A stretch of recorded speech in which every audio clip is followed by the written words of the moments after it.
Hello ನಮಸ್ತೆ friends, ಇವತ್ತು ನಾನ್ ಮಾಡ್ತಾ ಇದ್ದೇನೆ ಅಗಸಿ ಚಟ್ನಿ. ಹೇಗ್ ಮಾಡೋದಂತ ತೋರಿಸ್ತಾ ಹೋಗ್ತೇನೆ ನೋಡಿ. ಇವಾಗ ಚೆನ್ನಾಗಿ ಇದು ಹುರ್ಕೋಬೇಕು ನೋಡಿ. ಇದಕ್ಕೆ ಇಂಗ್ಲಿಷ್ ಒಳಗೆ ಬ್ಲ್ಯಾಕ್ ಸೀಡ್ಸ್ ಅಂತಾರೆ. ಇದು ನೋಡಿ ಈ ತರ ಚೆನ್ನಾಗಿ ಹುರ್ಕೋಬೇಕು. ಇದು ಹುರ್ಕೋವಾಗ ಹಾರ್ತದ, ಯಾಕಂದ್ರೆ ಇದು ಹೇಗೆ ಹುರಿತೇವಲ್ವಾ ಹಾಗೆ ದಪ್ಪ ಆಗ್ತದ. ನಾನು 1/2 kg ಅಷ್ಟು ತಗೊಂಡಿದ್ದೀನಿ. ಇದು ನಮ್ ಸೈಡ್ ಉತ್ತರ ಕರ್ನಾಟಕ ಸೈಡ್ ಹಿಂಡಿನೂ ಅಂತಾರೆ ಫ್ರೆಂಡ್ಸ್, ಮತ್ತೆ ಚಟ್ನಿನೂ ಅಂತಾರೆ. 2 ತರ ಅಂತಾರೆ. ಇವಾಗ ನಾನು ಹೇಗ್ ಮಾಡೋದಂತ ತೋರಿಸ್ತಾ ಹೋಗ್ತೀನಿ ನೋಡಿ. ಈಗ ಇದು ಚೆನ್ನಾಗಿ ಹುರ್ಕೊಂಡಿದೀನಿ ನೋಡಿ. ನಿಮ್ಗೆ ಕಾಣಿಸ್ತಾ ಇರ್ಬೋದು ಹೇಗೆ ದಪ್ಪ ದಪ್ಪಾಗಿದೆ. ಆವಾಗ್ಲೇ ಚಿಕ್ಕದಾಗಿತ್ವಲ್ವಾ, ಇವಾಗ ಸ್ವಲ್ಪ ದಪ್ಪ ದಪ್ಪಾಗಿದೆ. ಇವಾಗ ನಾನು ಇದಕ್ಕೆ ಸೈಡ್ ಎತ್ತಿಡ್ತೀನಿ ನೋಡಿ. ಇದಕ್ಕೆ ನಾನು ಗುರೆಳ್ಳು ಚಟ್ನಿನೂ ಮಾಡ್ಕೋಬೇಕಲ್ವಾ. ಇವಾಗ ಸಂಕ್ರಾಂತಿ ಇರೋ ಸ್ಪೆಷಲ್ ಅಲ್ವಾ, ಅದಕ್ಕಾಗಿ ನಾನು 2 ತರ ಚಟ್ನಿ ಮಾಡ್ತಾ ಇದ್ದೀನಿ. ಗುರೆಳ್ಳು ಚಟ್ನಿ ಏನ್ ಮಾಡೋದು ಅಂದ್ರೆ ಇದಕ್ಕೂ ಕೂಡ ಚೆನ್ನಾಗಿ ಹುರ್ಕೋಬೇಕು. ನಾನು ಇದು ಕೂಡ 1/2 kg ತಗೊಂಡಿದ್ದೀನಿ. ನಿಮ್ ಮೆಜರ್ಮೆಂಟ್ ನೋಡ್ಕೊಂಡು ತಗೊಳ್ಳಿ, ನಿಮ್ಗೆ ಎಷ್ಟು ಬೇಕು ಅಷ್ಟು. ಇದು ಕೂಡ ಚೆನ್ನಾಗಾಗ್ತದೆ. ಮತ್ತೆ ಇದು ನಾವು ಚಟ್ನಿಯನ್ನು ಮಾಡಿಟ್ಕೊಂಡು ಬದ್ನೆಕಾಯಿಗೂ ಕೂಡ ಹಾಕೋಬಹುದು. ನಮ್ ಸೈಡ್ ಬದ್ನೆಕಾಯಿಗೂ ಕೂಡ ಹಾಕ್ತಾರೆ. ಬಹಳ ರುಚಿಕರವಾದಂತ ಚಟ್ನಿ ಆಗ್ತದೆ ಇದು ಕೂಡ 1/2 kg ತಗೊಂಡಿದ್ದೀನಿ ನೋಡಿ. ಇದು ಕೂಡ ಕರಗಿತ್ತು, ಇವಾಗ ಹೇಗೆ ಕಲರ್ ಚೇಂಜ್ ಆಗಿದೆ, ಹೀಗಾಗ್ಬೇಕು. ಇವಾಗ ಹೇಗ್ ಮಾಡೋದಂತ ನೋಡೋಣ ಬನ್ನಿ. ಇವಾಗ ಇದು ಮಾಡ್ಲಿಕ್ಕೆ ನಾನು ಎಲ್ಲ ಚೆನ್ನಾಗಿ ಹುರಿದಿಟ್ಟಿದ್ದೆ ಅಲ್ವಾ, ಇವು 2 ಕೂಡ ಆರ್ಬೇಕು. ಆರಿದ್ಮೇಲೆ ನಾನು ಏನ್ ಹಾಕೋದಂತ ತೋರಿಸ್ತೀನಿ. ಆರಿದ್ರೆ ಚೆನ್ನಾಗಿ ಪುಡಿ ಆಗ್ತದ ನೋಡಿ ಫ್ರೆಂಡ್ಸ್. ಇವಾಗ ನಾನು ಇದು ಅಗಸಿ ಚಟ್ನಿ ಮಾಡ್ತಾ ಇದ್ದೀನಲ್ವಾ, ಅದಕ್ಕೆ ಹಾಕ್ತಾ ಇದ್ದೀನಿ. ಇದು ಆರಿದೆ, ಚೆನ್ನಾಗಿ ಆರಿದೆ.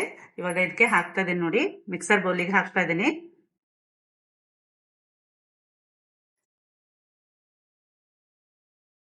ಇವಾಗ ನಾನು ಏನೇನ್ ಹಾಕ್ತಾ ಇದ್ದೀನಿ ತೋರಿಸ್ತಾ ಇದ್ದೀನಿ ನೋಡಿ ಫ್ರೆಂಡ್ಸ್. ಇದು ಕೊತ್ತಂಬರಿ ಹಾಕ್ತಾ ಇದ್ದೀನಿ, ಕೊತ್ತಂಬರಿ ಸೊಪ್ಪು, ಮತ್ತೆ ಅರಿಶಿನ, ಅಚ್ ಖಾರದ ಪುಡಿ, ರುಚಿಗಾಗುವಷ್ಟು ಉಪ್ಪು, ಕರ್ಬೇವು ತಗೊಂಡಿದ್ದೀನಿ, ಮತ್ತೆ 2 ಬೆಳ್ಳುಳ್ಳಿ ಸುಲಿದಿಟ್ಕೊಂಡಿದ್ದೀನಿ. ಎಲ್ಲ ಕೂಡ ಹಾಕೊಳ್ಳೋಣ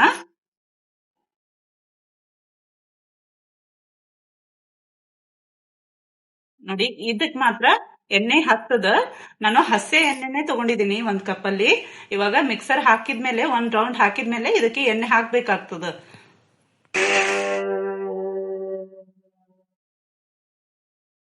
ಇವಾಗ ನೋಡಿ ನಾನು ಎಣ್ಣೆ ಹಾಕ್ತಾ ಇದ್ದೀನಿ. ಸ್ವಲ್ಪ ಮಿಕ್ಸರ್ ಮಾಡ್ಕೊಂಡಿದ್ದೆ ಅಲ್ವಾ, ಅದಕ್ಕಾಗಿ ಎಣ್ಣೆ ಹಾಕಿದ್ದೀನಿ ನೋಡಿ. ಹೀಗಾಗಿದೆ ನಾನು ಮಾಡಿದಂತ ಚಟ್ನಿ. ಇವಾಗ ಈ ಹಿಂಡಿಗೆ ನಾನು ಸರ್ವಿಂಗ್ ಬೌಲಲ್ಲಿ ತೆಗಿತಾ ಇದ್ದೀನಿ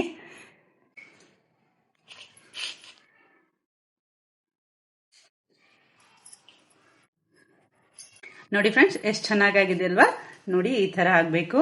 ನಾನು ತೋರಿಸ್ತಾ ಇದ್ದೇನೆ ಅಲ್ಲ, ಈ ತರ ಆಗ್ಬೇಕು. ಇದು ಸ್ಮೆಲ್ ಅಂತೂ ಬಹಳ ತುಂಬಾ ಚೆನ್ನಾಗಿ ಬರ್ತಾ ಇದೆ. ನೀವು ಕೂಡ ಮನೇಲಿ ಮಾಡ್ತಿದ್ದು ನನ್ಗೆ ಹೇಗಾಗಿದೆ ಅಂತ ಕಮೆಂಟ್ಸ್ ಬಾಕ್ಸ್ ಅಲ್ಲಿ ತಿಳಿಸಿ ಫ್ರೆಂಡ್ಸ್. ಇವಾಗ ನಾನು ಗುರೆಳ್ಳು ಚಟ್ನಿ ಹೇಗ್ ಮಾಡೋದಂತ ತೋರಿಸ್ತಾ ಹೋಗ್ತೇನೆ ನೋಡಿ. ಇವಾಗ ಒಂದು ಮಿಕ್ಸರ್ ಬೌಲಿಗೆ ನಾನು ಗುರೆಳ್ಳೆಲ್ಲ ಹಾಕ್ತಾ ಇದ್ದೇನೆ. ಈ ಹಿಂಡಿ ಕೂಡ ಬಹಳ ಚೆನ್ನಾಗಿ ಆಗ್ತದ. ಇದಕ್ಕೆ ನಾನು ಕೊತ್ತಂಬರಿ, ಬೆಳ್ಳುಳ್ಳಿ, ಮತ್ತೆ ಕರಿಬೇವು, ಮತ್ತೆ ಅಚ್ ಖಾರದ ಪುಡಿ, ಉಪ್ಪು, ಅರಿಶಿನ ಎಲ್ಲ ಕೂಡ ಹಾಕೊಳ್ಳೋಣ. ಇವಾಗ ಮಿಕ್ಸರ್ ಮಾಡ್ಕೊಂಡು ಬರೋಣ ಬನ್ನಿ ಫ್ರೆಂಡ್ಸ್.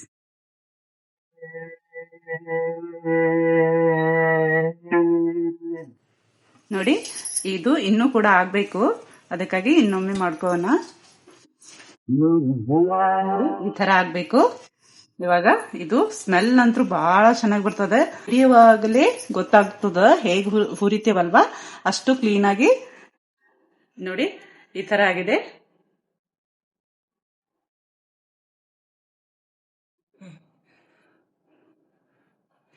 ನೋಡ್ತಾ ಇದ್ದೀರಲ್ವಾ, ಇದು ಗುರೆಳ್ಳು ಚಟ್ನಿ ಹೇಗಾಗಿದೆ ಅಂತ. ಇವಾಗ ಗುರೆಳ್ಳು ಚಟ್ನಿ ಮತ್ತು ಅಗಸಿ ಚಟ್ನಿ ರೆಡಿ ಆಗಿದೆ ಫ್ರೆಂಡ್ಸ್. ಇದಕ್ಕೆ ಸ್ವಲ್ಪ ಎಳ್ಳು ಹಾಕೋಬೇಕು ಗುರೆಳ್ಳು ಚಟ್ನಿಗೆ ಮತ್ತೆ ಅಗಸಿ ಚಟ್ನಿಗೆ ನೋಡಿ. ಈ ತರ ಮಿಕ್ಸ್ ಮಾಡ್ಕೋಬೇಕು.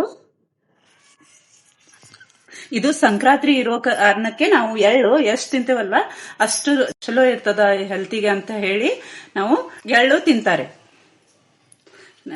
ನೀವು ಕೂಡ ಮನೆಯಲ್ಲಿ ಮಾಡಿಕೊಂಡು ಹೇಗಾಗಿದೆ ಅಂತ ಕಮೆಂಟ್ಸ್ ಬಾಕ್ಸ್ ಅಲ್ಲಿ ತಿಳಿಸಿ ಫ್ರೆಂಡ್ಸ್. ಥ್ಯಾಂಕ್ ಯು ನೋಡಿ ಫ್ರೆಂಡ್ಸ್. ನಾನು ಇವಾಗ ಬೆಳ್ಳುಳ್ಳಿ ಖಾರ ಮಾಡ್ತಾ ಇದ್ದೀನಿ. ಬೆಳ್ಳುಳ್ಳಿ ಖಾರ ಮಾಡ್ಲಿಕ್ಕೆ ನಾನು ಬ್ಯಾಡಗಿ ಮೆಣಸಿನ್ಕಾಯಿ ತಗೊಂಡಿದ್ದೀನಿ. ಬ್ಯಾಡಗಿ ಮೆಣಸಿನ್ಕಾಯಿ ಚೆನ್ನಾಗಿ ಇವಾಗ ನಾನು ನೆನೆಸ್ಬೇಕು. ಇದು ನೀವು ಮನೆಯಲ್ಲಿ ಜಾಸ್ತಿ ಜನ ಇದ್ರೆ ತಿನ್ನೋರಿದ್ರೆ ಜಾಸ್ತಿ ಹಾಕೋಬಹುದು. ನಾನು 100 ಗ್ರಾಮ್ ಅಷ್ಟೇ ತಗೊಂಡಿದ್ದೀನಿ. ಇವಾಗ ಇದಕ್ಕೆ ನೀರ್ ಹಾಕ್ತಾ ಇದ್ದೀನಿ ನೋಡಿ, ಬಿಸಿನೀರ್ ಹಾಕೋಬೇಕು. ಇಲ್ಲಾಂದ್ರೆ ನಾವು ಬಾಳ ಇದ್ರೆ ಬೆಳಗ್ಗೆನೆ ಮಾಡ್ಕೊಂಡು ಇಟ್ರು ಬರ್ತದ. ಬೆಳಗ್ಗೆ ಏನ್ ಮಾಡ್ಬೇಕು, ನೆನೆಲಿಕ್ಕೆ ಹಾಕ್ಬೇಕು. ಇದು ಹಾಕಿದ್ರೆ ಒಂದ್ ಅರ್ಧ ತಾಸು 1 ತಾಸಷ್ಟು ನೆನೆಸಿದ್ರೆ ಆಗ್ತದ. ನಾ ಸಡನ್ಲಿ ಮಾಡ್ತಾ ಇದ್ದೇನೆ ಅಲ್ವಾ, ಅದಕ್ಕಾಗಿ ನಾನು ಬಿಸಿನೀರ್ ಹಾಕಿದ್ದೀನಿ. ಇದು ಬೆಳ್ಳುಳ್ಳಿ ಖಾರ ಮಾಡೋದು ಹೇಗಂತ ತೋರಿಸ್ತೀನಿ, ಬನ್ನಿ. ಒಂದು 10 ನಿಮಿಷ ಕಾಲ ನಾನು ಇದು ನೆನೆಲಿಕ್ಕೆ ಬಿಡ್ತಾ ಇದ್ದೀನಿ. ನೋಡಿ ಫ್ರೆಂಡ್ಸ್, ಹೀಗೆ ಮೆಣಸಿನ್ಕಾಯಿ ಚೆನ್ನಾಗಿ ನೆಂದಿದೆ. ನಿಮ್ಗೆ ಕಾಣ್ತಾ ಇರಬಹುದು ಸಾಫ್ಟ್ ಹೇಗಾಗಿದೆ ನೋಡಿ. ಹೀಗಾಗಿದ್ಮೇಲೆ ನಾವು ಇದಕ್ಕೆ ಮಿಕ್ಸರ್ ಜಾರಲ್ಲಿ ಹಾಕೋಣ. ಇದು ಬೆಳ್ಳುಳ್ಳಿ ಖಾರ ಮಾಡ್ಲಿಕ್ಕೆ ನಾನು ಮೆಣಸಿನ್ಕಾಯಿ ತಗೊಂಡಿದ್ದೀನಿ. ಕೆಂಪು ಖಾರ, ಬ್ಯಾಡಗಿ ಮೆಣಸಿನ್ಕಾಯಿ. ಇದು ನೋಡಿ ಈ ತರ ಹಾಕೋಬೇಕು. ಹಾಕೊಂಡು ಇದಕ್ಕೆ ನಾನು ತಗೊಂಡಿದ್ದೀನಿ ಜೀರಿಗೆ, ಅರಶಿನ, ಬೆಲ್ಲ, ಉಪ್ಪು, ಕೊತ್ತಂಬರಿ, ಹುಣಸೆಹಣ್ಣು ಮತ್ತೆ ಕರಿಬೇವು ಎಲ್ಲ ಕೂಡ ಹಾಕಿ ನಾವು ಮಿಕ್ಸರ್ ಜಾರಲ್ಲಿ ಹಾಕೋಣ. ನೀವು ಕೂಡ ಬೆಲ್ಲ ಪುಡಿ ಮಾಡ್ಕೋಬೇಕು. ಒಂದ್ ಸ್ವಲ್ಪ ತಗೊಂಡಿದ್ದೀನಿ ಬೆಲ್ಲ, ಭಾಳ ತಗೋಬಾರ್ದು. ಭಾಳ ತಗೊಂಡ್ರೆ ಸ್ವೀಟ್ ಸ್ವೀಟ್ ಆಗ್ತದ. ಇದಕ್ಕೆ ಜಾಸ್ತಿ ಬೆಳ್ಳುಳ್ಳಿ ಹಾಕ್ಬೇಕು, ಹಾಕಿದ್ರೆ ಭಾಳ ಚೆನ್ನಾಗಿ ಆಗ್ತದ. ಇವಾಗ ನಾನು ಇದಕ್ಕೆ ಮಿಕ್ಸರ್ ಮಾಡ್ಕೊಂಡು ಬರೋಣ, ಬನ್ನಿ.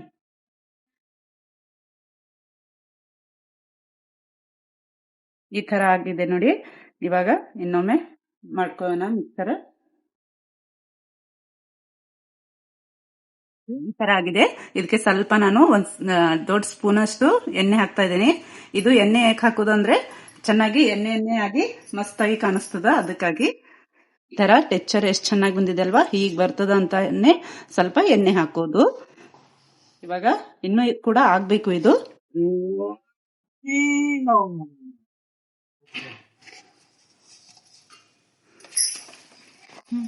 ನೋಡಿ ಫ್ರೆಂಡ್ಸ್, ಈ ತರ ಟೆಕ್ಸ್ಚರ್ ಎಷ್ಟು ಚೆನ್ನಾಗಿ ಕಾಣಿಸ್ತಾ ಇದೆ ಅಲ್ವಾ, ಈ ತರ ಆಗ್ಬೇಕು. ಇನ್ನೂ ಕೂಡ ಬೇಕಂದ್ರೆ ಇನ್ನೂ ಕೂಡ ಸಾಕು ಅನಿಸ್ತದ ಇಷ್ಟು ನಮ್ಮ ಮನೆಯಲ್ಲಿ. ಇವಾಗ ನಾನು ಬೆಳ್ಳುಳ್ಳಿ ಖಾರ ರೆಡಿ ಆಗಿದೆ ನೋಡಿ. ಈ ತರ ಆಗಿದೆ, ಎಷ್ಟು ಚೆನ್ನಾಗಿ ಕಾಣಿಸ್ತಾ ಇದೆ ಅಲ್ವಾ. ಇದು ಟೆಕ್ಸ್ಚರ್ ಬರ್ಲಿಕ್ಕೇನೆ ಸ್ವಲ್ಪ ಎಣ್ಣೆ ಹಾಕ್ಬೇಕಾಗ್ತದ. ಮತ್ತೆ ನೀವು ಕೂಡ ಮನೆಯಲ್ಲಿ ಮಾಡ್ತಿದ್ದು ಹೇಗಾಗಿದೆ ಅಂತ ಕಮೆಂಟ್ಸ್ ಬಾಕ್ಸ್ ಅಲ್ಲಿ ತಿಳಿಸಿ. ಬೆಳ್ಳುಳ್ಳಿ ಖಾರ ಅಂತಾರೆ, ರುಚಿಕರವಾದಂತ ಬೆಳ್ಳುಳ್ಳಿ ಖಾರ ರೆಡಿ. ಇವಾಗ ನಾನು ಶೇಂಗಾ ಚಟ್ನಿ ಮಾಡ್ತಾ ಇದ್ದೀನಿ. ಶೇಂಗಾ ಚಟ್ನಿಗೆ ನಾನು ಏನೇನು ತಗೊಂಡಿದ್ದೀನಿ ಅಂತ ತೋರಿಸ್ತಾ ಹೋಗ್ತೀನಿ. ನಾನು 1/4 kg ಅಷ್ಟು ಶೇಂಗಾ ತಗೊಂಡಿದ್ದೀನಿ ಫ್ರೆಂಡ್ಸ್.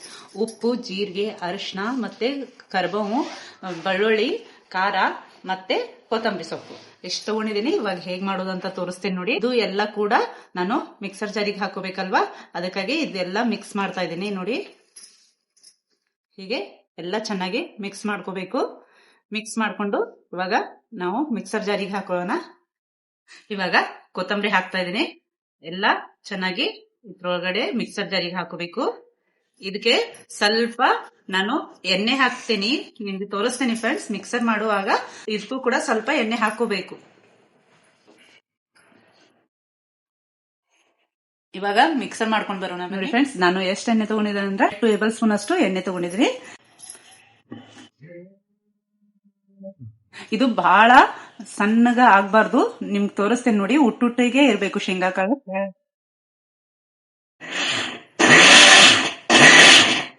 ನೋಡಿ. ಈ ತರ ಶೇಂಗಾ ಚಟ್ನಿ ರೆಡಿ.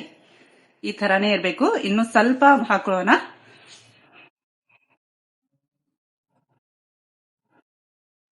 ಬಂದ್ ಮಾಡೋದು ಚಾಲು ಮಾಡೋದು ಮಾಡಿದ್ರೆ ಬೇಕಾದಂಗೆ ಚಟ್ನಿ ಮಾಡ್ಕೋಬಹುದು. ಇವಾಗ ನಾನು ಸರ್ವಿಂಗ್ ಬೌಲಿಗೆ ಹಾಕ್ತಾ ಇದ್ದೇನೆ ನೋಡಿ.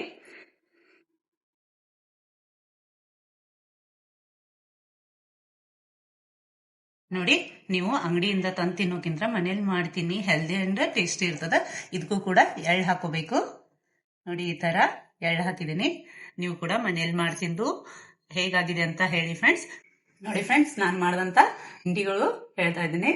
ಇದು ಗುರೆ ಚಟ್ನಿ, ಅಕ್ಷಿ ಚಟ್ನಿ, ಶೇಂಗಾ ಚಟ್ನಿ ಮತ್ತೆ ಬೆಳ್ಳುಳ್ಳಿ ಖಾರದ ಚಟ್ನಿ. ಇವಾಗ ನೀವು ಮನೇಲಿ ಕೂಡ ಮಾಡ್ತಿದ್ದು ಹೇಗಾಗಿದೆ ಅಂತ ಕಮೆಂಟ್ಸ್ ಬಾಕ್ಸ್ ಅಲ್ಲಿ ತಿಳಿಸಿ. ಹೊರಗಡೆಯಿಂದ ತಂದು ತಿನ್ನೋಕ್ಕಿಂತ ನಾವು ಮನೇಲಿ ಮಾಡಿ ತಿನ್ನೋದು ಬಹಳ ಚೆನ್ನಾಗಿರ್ತದ, ಮತ್ತೆ ಹೆಲ್ದಿ ಅಂಡ್ ಟೇಸ್ಟಿ ಕೂಡ ಇರ್ತದ. ವಿಡಿಯೋ ನೋಡಿದಕ್ಕಾಗಿ ಥ್ಯಾಂಕ್ ಯು. ಲೈಕ್ ಮಾಡಿ, ಶೇರ್ ಮಾಡಿ, ಸಬ್ಸ್ಕ್ರೈಬ್ ಮಾಡಿ. ಮತ್ತೆ ಎಲ್ಲರಿಗೂ ಹ್ಯಾಪಿ ಸಂಕ್ರಾಂತಿ.